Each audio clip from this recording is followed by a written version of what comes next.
Ghana adishimama akoko abon kokroko sanso ana abua na ntwenso atiemu semu ni nyina mu no ewa asechire ni nyina ne se obo ade twedi ampobasa kwam yadmo no katika se ade yo wama yani kwetwa mansan wensa ntamutia yade ahunu ade chensoroma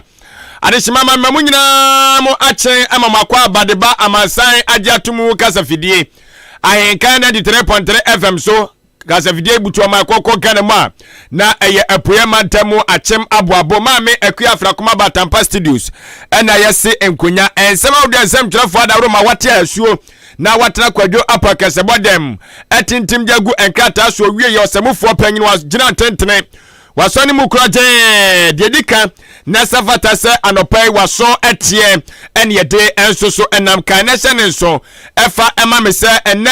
enso eye July bosome ne de toso poli enso afimpino ene aduono miensa enso so emuo edafiada na ensam no ede edoso se de medical ka che ono dedika se boma akotre no ebi enso ene se Aya se mpempem no ekase abedweku aya paya ya hwe ni musomba boa na enuane wo enko atwe wo makoko ganem ya ene asam no kase omuso ani abrepa omusi no ma bebre na omo edi egu akwamu ameche National Buffer Stock Company for na ejije besa ana omo de egu akwamu anopai yede mu nkiremu edi beba na sanso na wonsafofro emu no ukopiemu ewo aburi kwantempon no eso a wada betudwa echiremu se emepo bi ewo kwan so na sem no kase nam so ma mboba egugu bepo no so no edwirigu kwan mu ase wanhwe ya eduoye ne kase edi beba ahyenkafo ne akwantufo nam kwan no so anope wo manu dem achese anya asem ketwa eno so mo echiremu yede enam na sanso so ana program no egazai yo swafo a wono ana hwe kitawudi adwumade ntotoye eso ni manyafo ma me eslo wusu akufu sam no kazo nam eyeni nua be ma so ama adehye no ma wonom enso egentete ewo eye school to aso a eno ase school pon ba ko ewo achim odampatam ya enesefo no ani eso mani age pa wode sidi akwhye mafurumu ma se dem eno so mo enkyeremu anopai yede enam wei ene ensem awodo amanone enso de eka hona manone no yedo beko Kenya man ni mu amane boba echemu se ahopepa bi akoso ewonom ni nyina ne se omo pese omo hunu oba wabu ne nsa an adwumayefo no mo adwumamu na yabo omo nyina no senka Ahenkan FM ya yese ma no na yempa wo mo ho ne yehwe de sebisem praduasa wabu ne nsa edianti ene kwama asa ehihye wei ekoso yedi mu nkiremu edinam ene anopai odia wo beye nyina ne se obedi achi ewo Abefontentan so Facebook live eye Ahenkan 93.3 FM sanso so na YouTube so eye Ahenkan 93.3 FM na Facebook no wadwinche ni su amafo afrase do mo de ede ba faguo ebre sefa temaje bre na afima kenkan enso ede ama kama YouTube no mepato atwere kokko na wo no no wose subscribe ni nyina sefa nsa bo atwere kokko no so na beka abusuako no aboawo ama adwumadi ahodo aye de nyina no ye bon kaye ewo ofidie na ekura no so ye bon kaye so ano nsa bo so apɛ na ye dem unha ho enkochinkire nhwe ye biem eti ye nsa na fa maye na emwa ye so ye nyina www.ahenkanfmonline.com and pay betimi so etie ne ede afa wonom sema wode ade bia gu wonom no so watimi abomode akenka bi na etimi enso aboa wo ye pa no pay ka na se ne so ese de ofuduapa na ye piano sanso so na anoma abofre den so ense kwaso yiti ye kaseboi ne den ni hwa etuonti no sem no ka say rich drop natural mineral water one more boy chidom pa ya budunso se wonya bi mbobo anopa ya mepacho pe bi na bobo na ebeboa amapom de SP asita ebre semenya ntobase na ma chechirim kama ede amount na sanso so na nei se woye obi a wasi edankora hodo de agu ho na wopese wode ma na yedimudwa eno so what wadi na anopai yana ya aboafo we mu ase omo na omadaroma wamo ehwe aboa ama anopa bia wate o makoko kana mu so ensem anopa wo somfo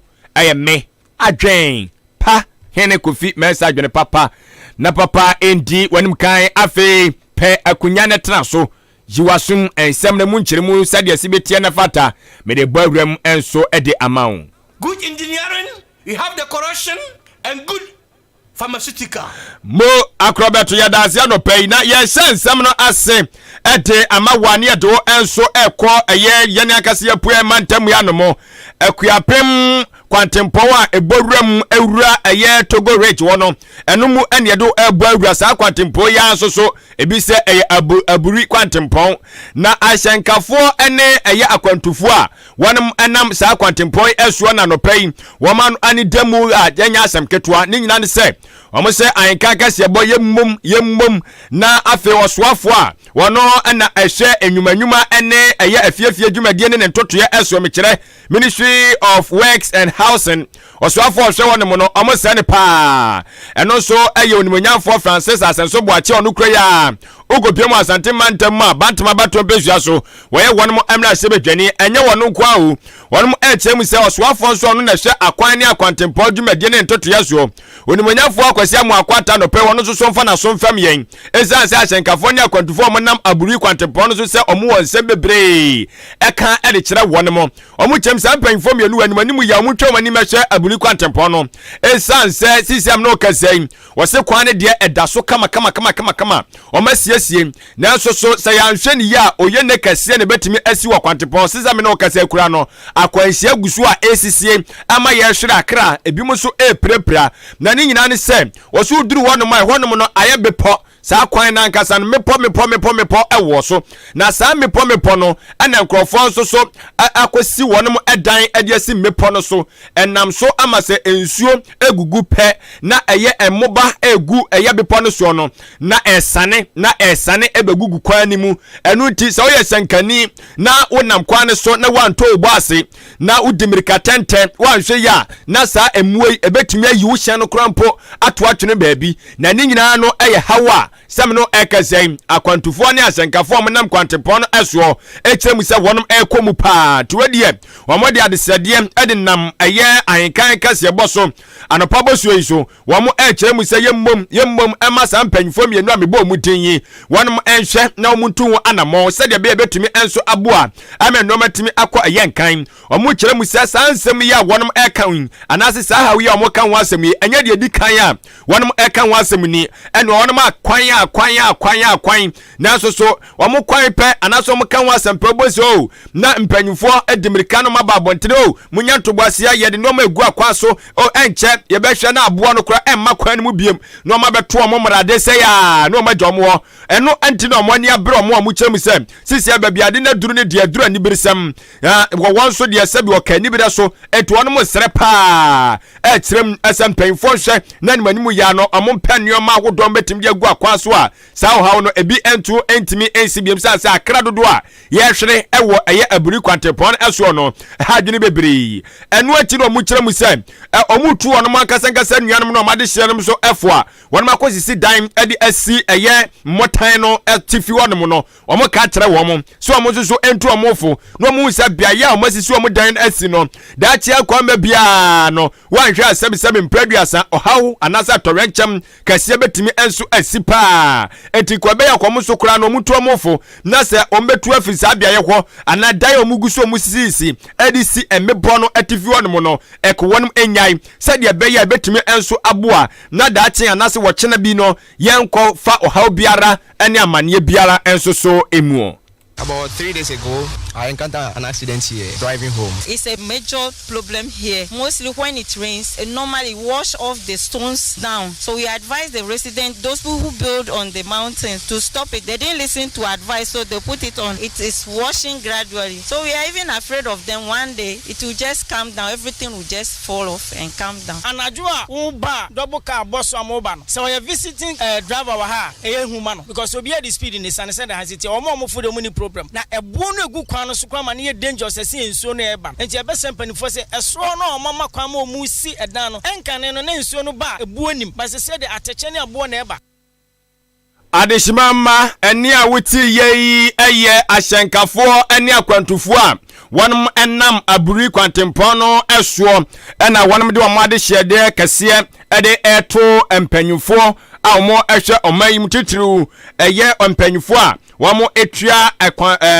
asoye omo na hwe akwan ne akwantempo dwumadie eso na afeso asoye omo na hwe enwumanyuma ene edansie dwumadie ne ntotoye eso se omo sere won mo a wa asoye mienu nka omo toma mpama no na omo hwe na omo fa nyoma enwu akwan eso na enu achi no na poemantamu soafo mekere Eastern Regional Minister ayo ni manyafo set Kwame Echampon akora enso so etramu se empanyfo wotena fie na woma enkorawe nanka yebekan nankarefo a woso yedo beka ho enu enti no na ehu ebenya se otu anamon na wokọ ahweye ho anase biaye ho na wokọhwe se dia asenkafo ne akwadufo kan sa na tie ana ampa akora etutu nanamo ekopiem eho ne mo no na chese akora kire mu se sabepepepe ena wokọ ya etie echanse ensuo no gugu pe ubose motan no efri bepo no so anase moba no fri botan no so na egu fom egu kwani mu atese wochem se dia asenkafo ne akwadufo ne kan no ampa so man so no man fa ne ma ngu akwa so de ha beba enu nti no ayade se aban afri ase akrampa wodi wudwuma won hu se sa emotan ne so wonom no sabisabio anya hwe no ayobidia pentias ase nda wokwa na onom so ayo mo edia no omo ya ankora enya aban dia ka ya aban dia o ka obeka se mpunu sisi ya na ka punu na so enya aban dia nti no okoye ntwema ntwe no okofa katahye bia se o okotu ade hyere mo mo no a eno so betim do how de abre oman no aye betim akotua sika bia be ha adwene enti aban gusu a wone mo magya pade ewo botan ne so no ana mepo no so no egusu mu edinkita ho a ogide sente ase aye adwuma na de ombe so mo ye ne se omo pese omo gye ban tuwe ni se no ombeto defense wo ni bi na eno etimi enso aboa se de be ya se moba no sane efri botan ne so no ba sadia emegu eye ekwan no enso emuo to ocheto mo afiase kra mo ne opanyina wo ba hwe edi dwumadie no edi nkomo contractor mo ne di nkomo kra dada ogire se bia egu akwan so to osere pa se wadie empanyifo eguso mo edi dwuma anche kra no yebehu so se efrase a esunsunsuaso eyensuaso papa. We have spoken to the owners of this property. This is a private property, and they need to, as a matter of urgency, raise a solid defense wall which will help protect the remaining properties here. Subsequent to that, I'm sure engineers are going to come around to certify the structures, test them to see if indeed the structures are durable to stand the test of time, or some actions needs to be taken on them. That aside, the contractor who is working to is also being met to ensure that he speeds up his work, so we do not have a future occurrence. For us, the main important thing to us is to protect life and property. So this defense wall is very key to us, and we are going to ensure that it is developed as soon as practicable. Wey eye oswafo no na abodram ewapuamantam a wo hwe yenso Eastern Regional Minister no onimonyafo set Kwame Echampon ana anopai wate nenka eno ne nyina no efa aburi kwantempon a achenkafo ene akwantufo mo enam so wonom enso etie mo chemso mo fa ha mu esanse mepo no ensuo tope na emoba sane free soro na eba begu kwani mu a etimede ka kwanhia eso ede eba me yehwera krafo dodo na eno no so enhihye aban de agu akwan mu anopai wapono eye ni minimum no kan na sene nso ese eye anopa no isia Ahenkan Kasiebo eno asugusu awo 88 ewo o number 1 Akan radio station Ahenkan 93.3 FM so ma yampem so na yankoye nanim ewo ensemfoforo enso emu na aban ehunu sede bi sede Ghana normal sebe ekono bibia ye kra ye hutime kire ya na emo aburo enuane agodo so na ye san so ekra de ba omayimu na sa na betie dia na ewo se okeka ne ho na wototo nneoma sede be ya yenko ahuyehia mu ewo enuane enso so emuo enti wonam ne tumi eso apawo abedwakuo bi a wonom edo mani edi enuane dwumadie ntotoye achi enti akuafo no edo no baye no na eba pe na wonom so atoto bi na omaboaboa no na omo edibi asie na ebra yakwa wonyehia mu no watimi enso dibi abedwama so amenya bi ato na eno eye national Buffer Stock Company wɔn mo asɛm na me ɛkan sɛm no ɛkɛsɛ wɔn mo so ani abere paa ɛkyerɛ mu sɛ ɔban ɛhyehyɛ yɛ a wɔde aba no ɛyɛ nhyehyɛ bi a ɛbɛboa paa anaasɛ dwumadie a aban de ahyɛ wɔn mo ɛnsa no ɔsɛ ɛyɛ dwumadie bi a ɛbɛboa na ɛso papapapa adwuma no so na ɛso so adwumayɛfoɔ no na esua ne saa yɛ so nti no wɔn mo so ɛgu so a ɛtoto nneɛma ɛhwɛ anim so ɔmɛkeka nneɛma si ani na ɛtumi aboa ma aban botaeɛ sɛ aduane bɛkɔ so wɔ ɔman mu no ɛno so bɛtumi aba mu ɛno nti wɔn ɛhyɛ mu ɛsɛ wɔn ɛne ɛyɛ aban ɛne mpanyinfoɔ atwitwawura ne ntina kukudanfoɔ mu animdeɛ ɛwɔ ɛyɛ nnuane dwumadie emu titiri kura mpo no ɛyɛ wiase nyinaa kubatan kabom ko a wɔn hwɛ aduane dwumadie ne ntotoɛ ɛsoɔ world food program wɔn ne wɔn aka abankyere mu ɛkura mpo sɛ nso to wɔn nsa ɛhwɛ ne mu sɛ obɛnya abadwoku ahodoɔ wɔn so ba nnuane a wɔn ani adi akyire na wɔn nyinaa kɔmotoma apamano ahyɛ aboa sɛ aban botaeɛ na nisuade wunu sɛ nnuane bɛdɔɔso ɛwɔ ɔman mu no ɛno bɛtumi ɛnso aba mu ne saa yɔ so ɛntɛnsɛm no ɛkasa WFP World Food Program panyinfoɔ atiaseɛ ama sisiam no ɛkasa ɔmo de ɔmo ntoma aba bɛbɔ National Buffer Stock Company for ɛdeɛ ano a wɔn afiri aseɛ ɛma ɔmo adehyɛ no mo ɛnteteɛ ɛkyerɛ ɔmo ɛkwan ɔmo bɛfa so asɛ nnuane ba ɔmo bɛtumi anya dodoɔ na asie na anaasɛ ɔmo akora na afei no ɛbrɛ a yɛhu sɛ nnuane ɛho ɛkɔ ape anaasɛ ɛho ɛnso so ɛyɛ ayɛ den no na ɔmo ɛde ɔmo deɛ na ɔmo asie no ɛde aba dwama so ama yɛtumi ɛnso ɛnya bi atɔ na aboɔfoɔ mu ama nnɔma tumi akɔ ɛyɛ nkan na Deputy Chief Executive Officer Edema National Buffer Stock Company owura Kofi Amankwa ato dwa ekyire mu ɛsɛ aban botaeɛ kɛseɛ paa no ɛne sɛ ɔbɛhwɛ no waboa na nnuane ɛboɔ ɛntimi nyina faako na da ne da ehwiri kwam no ɛno obetimi atoto nneɛma deɛ fɛn sɛ food inflation ɛwɔ potokasa mu no wɔkyɛ sɛ aban ɛhwɛ no mu sɛ ɔbɛboa ama no ɛtimi aba fam empo sɛ kɔbasa aduane ani wɔnom a saa Buffer Stock fo yi ometimi akeka ɔmo ayɛ nsɛnkyerɛni ama nnuane no bi abɛdwama so ne yɛtimi anya bi atɔ ne yɛatɔ no aboɔfoɔ ɛnso emu ɛno ɛnti no ɔkyerɛ mu sɛ World Food Program for mpanyinfoɔ ɛhyehyɛ a wɔn ne ɛyɛ National Food Buffer Stock for ɛkɔ wɔsɛ ogide sɛ ɛbɛ abɛboa paa ama nneɛma ɛtumi akɔnkan a ɛne mmoa edi kan kɔmɔ firaseɛ ɛyɛ nkyerɛkyerɛ ne nteteɛ ɛde ma ɔyɛ National Buffer Stock for mpanyinfoɔ ɛne wɔn adehyɛ no sɛdeɛ ɛbɛyɛ a wɔn ani bɛda hɔ na wɔn nso ɛtumi ehu kwan bɛfa so atoto nneɛma ne nnuane ɛho ɛnso ɛnkɔ atwe ɛwɔ ɔman yi emu. National Food Buffer Stock Company no aban ekreti yɛn sɛ ya yɛbɛhwɛ sɛ Ghana yɛnkɔ ɛhiahia mu when it comes to enuane so ɔho sɛ ɛnɔbae a wiafoɔ edua no ɔmote ɔmo nɔbae yɛbɛtɔ na de agu yɛ warehouses na sɛ the time a aduane eni hɔ bebree no na yɛde deɛ yakora no aba edwom na ama price ɛnkɔ soro sɛdeɛ yɛhunu no nansɛn no enti ɛbɛ mfie kakra yɛho akyere nkakra so yɛso so yɛantena se ne international organizations bi te sɛ WFP edi nkata ho sɛ yɛ ɔmo so betumi aboa yɛn na saa adwuma na aban de ahyɛ yɛn nsa no yɛbɛtumi ayɛ nti yɛne WFP foɔ di nkɔmmɔ last year ɛne yɛ sign krataa yɛarefrɛ ne MOU Memorandum of Understanding sɛ ɔmo ɛbɛboa yɛn na dwumadi a aban de ahyɛ yɛn nsa no yɛbɛtumi ayɛ mmoa na ɔmo de but the first one ɛyɛ sɛ yɛn staff no ɔmo bɛboa na nimdia yɛde bɛtɔ nnuane ne deɛ yɛde bɛkora nnuane no ɔmo bɛboa yɛn ɛwɔ ho na bebree ɛwɔ animu a ɛba ɔpanyini a wote ne ɛyɛ Deputy Chief Executive Officer ɔpanyini kwankyerɛfoɔ no ɛna etua National Buffer Stock Company wɔn dwumadie ne so ɔmbɛhwɛ aboa ama yɛnya nnuane akora na ɛbra nnuane ho akɔ atwe wɔ ɔman yi mu no ɔman yi apia me yɛtumi anya bi ato no aboɔfoɔ emu owura Kofi Amankwa ene tua wɔnom ano na wate ne no na ɛno akyi no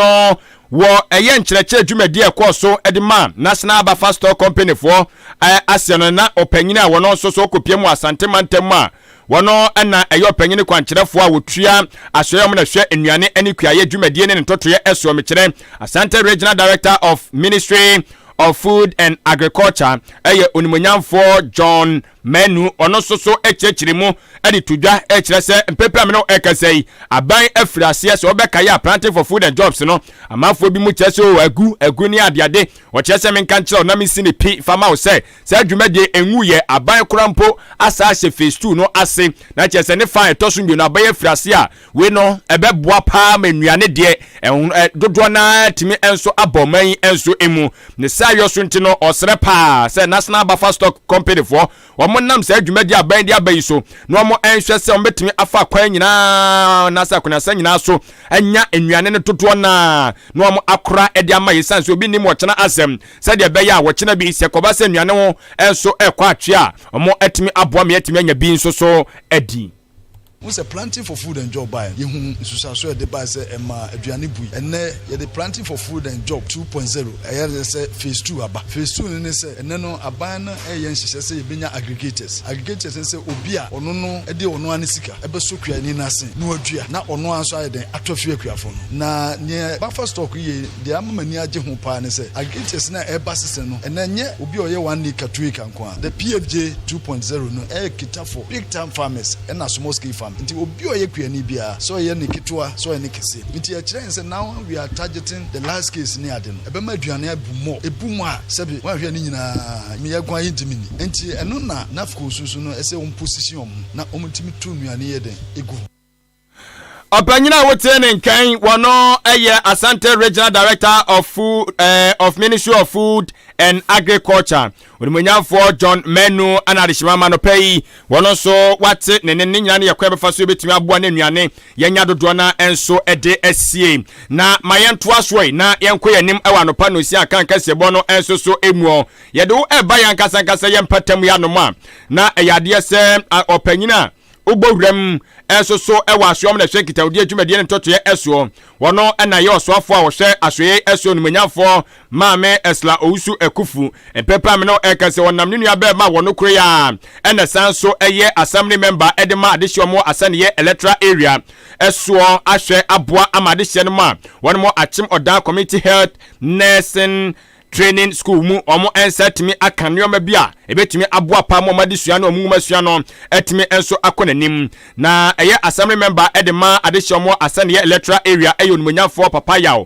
amoa wono asam ana me ekan na ne anuama akoto a opanyini ede koma adesuafo yi na dodo na no eye de betimi aboa ma abefo ententan no ehunu mo no betimi enso akonanim pa mekire eye abefo nyansa pomfidi and computer no eno ebi eno opanyini etimi etabri ye makomako edu na me no kase wode akwakoma achim odan community health nursing training school ese wonom enhwe na adesuafo mo wonom soso no ombetimi enso aboa ma omunim die ewo eye abefo mfidie hunu mo no ebetimi enso akonanim wo kire mu se die ekeka no ewo so na ma ne to ne nuaba enkrai enyina ene sade hye no ma omwo eye suapon emu no eto ono onimonyamfo papa yaw amoa ekra ese opanyini ye wa hunyanya mu pa wo ye ho ekire ye esanse kobase ye pese yesua de efa abefo tentan bia mu pe na ye ho ekire pa sanse mfidie a ye de ebesua de no eyade se ye ni bi eno ene ka eye onimonyamfo papa yaw amoa so a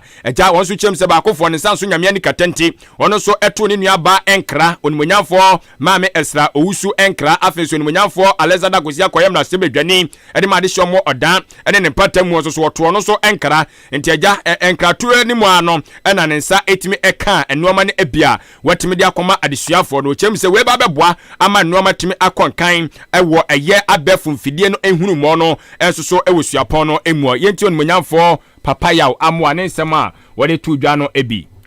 last year no and I'm say me ba na ye principal de tuma say so me here computers bia so mo de man kwala na ye distance ti me so ke waka amate na mabo modern NMP so akasa na kwa me be fa so a be hwe de nya e de mo ti to MP anim say no yes okay sa de anya me so mintu ano mo bia metimi atu e de aka ho na etimi de hwe ampa so ye say wade e wo so a penfoka bi say koku a enkaso ho da ti me bo mo de atu ana mo ko ho e me nua ba pani a communication minister ati ne wo se me de tu na nim no opportunity yɛsɛ kwan bi ɔbɛfa so ɔbɛtumi aboa me no manya bi ade ama wo ɛsi sɛ wohu ade fɛfɛɛfɛ no a na kyɛ sɛ mede kɔtoo n'anim no na wammoko ne ti meboa mpiamanneɛ sɛ na mɛka no no wayɛ ne saa de ama me ɛyɛ baako computers a ɛyɛ brand new nko baako edu ɛyɛ UPS a sɛ bia kanea kɔ fa ɛbɛtumi aso mu no ɛno nso edu ɛyɛ internet network a ɛde hyɛ ho a sɛ woyusu wifi mo ne saa deɛ no a wobɛtumi ayusu ɛno nso ɛyɛ edu biribi a ɛyɛ set ɛwɔ computer no deɛ yɛde abɛdom mɔ mu a sisi a nam sɛ bɛmmɔ mɔ adwuma mo pɛ sɛ moyɛ no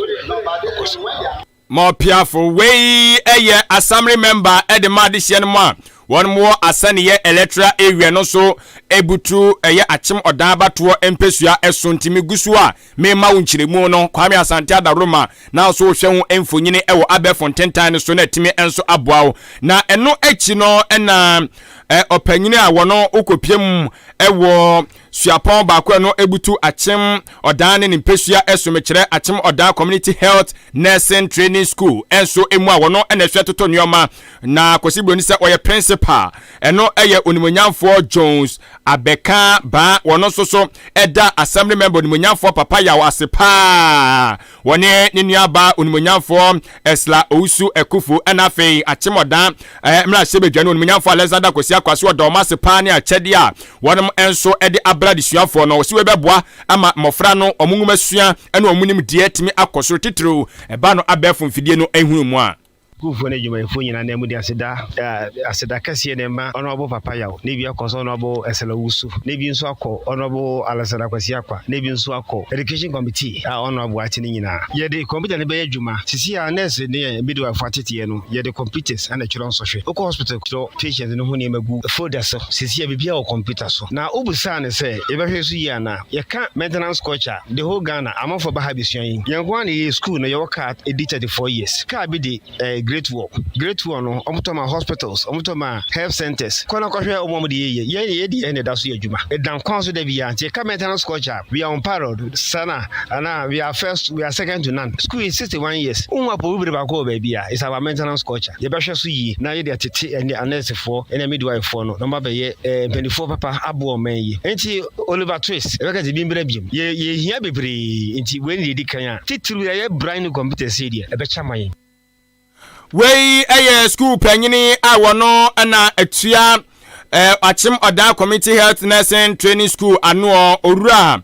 Jones Abeka ba na de shimama wono so ne etwagu ye no na me nyina no so ne nto aboafo enkra enso emfa emawu na rich drop natural mineral water eye sukrogen ya budunsu anya bi ebobo ebetumi enso aboa mo apomden SCP esita semno kase die obi biala owo ochema mu ya no mo anasa achema mu ya no mo de wade atum ese ye sukrogen me pacho pebi na bobo na entimi enso emu awie pa ehwo te esansa bedwaku a wo mo na ehye enuane ni nuane nduro edukọ nipadua me de ye nipadua no ani enso eye mekire Food and Drug Authority wonom sa ehyaase a waje atum sa ampa enuane wei no anase ensuo wei no eye ensuo a eni tipa emu ye kama onom for how bia so emfamre wapom de me pacho yetimi edibi gu hyen mu ede to aba bibia wo bia nto dia ne se obetu ye nkra se me ensuo asa ye bebre obi san so na pese wankasa wo to ye ewo yatena ye na obetu no duduo enso emu a enefo ni kire mu ewo achem aboabo Peace Town eho ene yebutuo oba benya duduo bia ope bia na watimi ato wo efifini mantemu ene nkabuni mantemu afo ni kire mu ewo kasoa CP enso kwa obetimi enso enya ebi na watimi ato na timi enso aboa wie pa me pacho rich drop natural mineral water anopai o frem panyufo na waginkyiremu bia brodi am dia mawe eso ewo 0241 666508 0241 666508 and 0555 250872 0555 250872 na etimi enso aboa wie pa na sanso so na anopai se wo ye obi a wasi dan kra wo dode agu wono na opese yedimu edwa mekire wo store anase shop a opese wo de rent anade ma han ya mepacho wo dia obeya ne se obefre ahoman na emom ye hia bi ewo amiaye yi achim aboabo mpatam ni ncho ni ncho asa mu babia a wo bia no betimi enso afre sanso na asene so babi bia wo bia no oso betimi afre 0545 9505 02 kafra ma mfa 0545 9505 02 me pacho frɛ empempe ya na yade se onipa kro a ohia na aye krado twɛn se osu betimi afɛ no no atwetwen ɛyɛ ɛho enkomo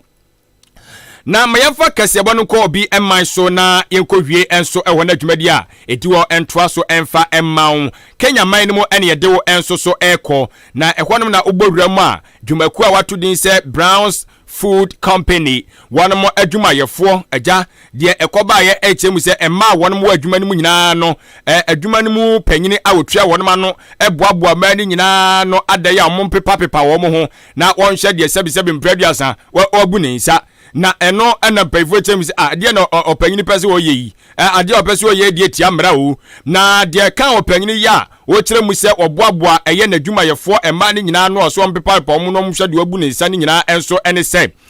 wasi aja wonenama na dasmi bia ana dasmi a yede asi wana se sumi na so ade bia esi wo madwuma anim wo no mo na ya hye se mo bia nkoto sebi mpeduasa nneoma se obabu ni nsa odi siesie ne hu bi emfa ntomo okobie so na ebidam na ochem se